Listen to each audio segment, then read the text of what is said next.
Saya ikut panitia, tugas saya tidak penting. Tugas saya itu seksi penjemputan pembicara. Bukan ketua panitia, bukan yang keren-keren. Bagian jemput pembicara. Lalu saya menjemput seorang pembicara, namanya Dr. Imaduddin Abdurrahim. Dr. Imaduddin Abdurrahim. Beliau adalah seorang ahli pengembangan sumber daya manusia, seorang alim. Nah, pas sebelum jemput, saya baca CV-nya, riwayat hidupnya. Ternyata dia itu insinyur listrik. Lah, insinyur listrik kok ngomong SDM? Insinyur listrik kok ngomong agama? Jadi ketika saya jemput beliau, saya tanya, panggilannya Bang Imad. Bang Imad itu ternyata insinyur listrik ya? Iya, kok bisa ya? Karena tulisan-tulisannya ada buku Kuliah Tauhid, terkenal sekali. Anda boleh cari buku itu, fenomenal. Dia pembimbing di Masjid Salman ITB Bandung, yang menggerakkan mahasiswa Bandung di tahun 60-an 70-an. Ini orang fenomenal. Lalu, ya ini cerita. Nah, ini yang mau saya ceritakan. Dia cerita begini.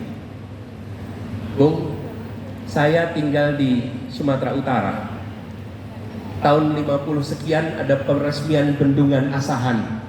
Bendungan Asahan yang meresmikan namanya Bung Hatta. Dan Bung Hatta saat meresmikan memberikan pidato.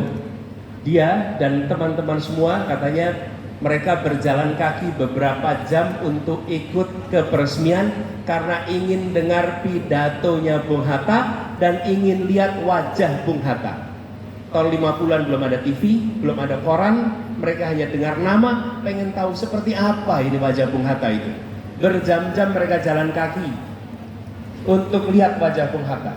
Dan sampai di situ, Bung Hatta pidato. Pada saat Bung Hatta pidato, apa yang dikatakan?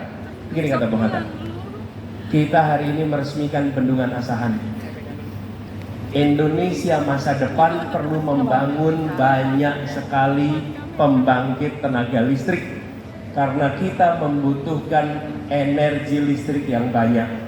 Pada saat itu dia mengatakan juga, Indonesia masa depan membutuhkan insinyur-insinyur listrik.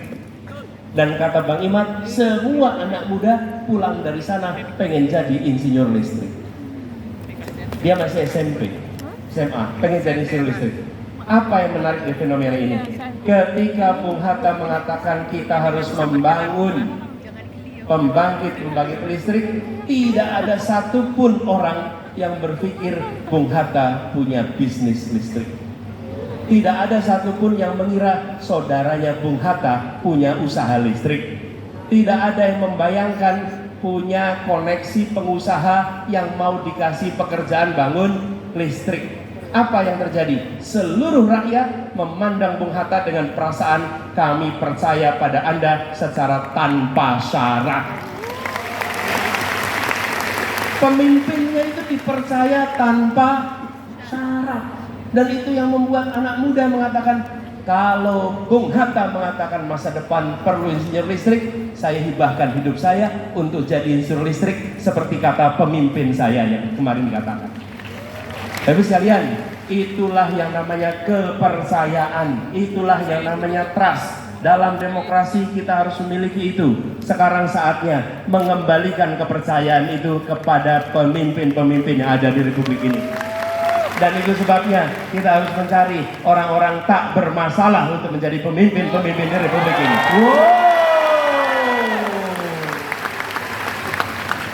Menjadi manusia sempurna tidak ada. Kalau mencari sempurna tidak akan ketemu. Tidak akan ketemu. Tetapi mencari orang tak bermasalah rasanya bisa. Rasanya bisa. Itulah sebabnya teman-teman sekalian, saya ceritakan peristiwa ini agak panjang untuk menggambarkan. Hari ini kalau kita dengar ada rencana membangun A, sambil tanya, yang punya tanah di situ siapa ya? Nih, kita mau bangun IKN di situ, sambil tanya, yang menguasai lahannya siapa ya di situ? Nih, siapa yang punya proyek di situ ya? Siapa yang dapat bagian ini? Siapa dapat bagian itu? Betul tidak? Haruskah itu diteruskan? No. Bismillah, kita lakukan perubahan.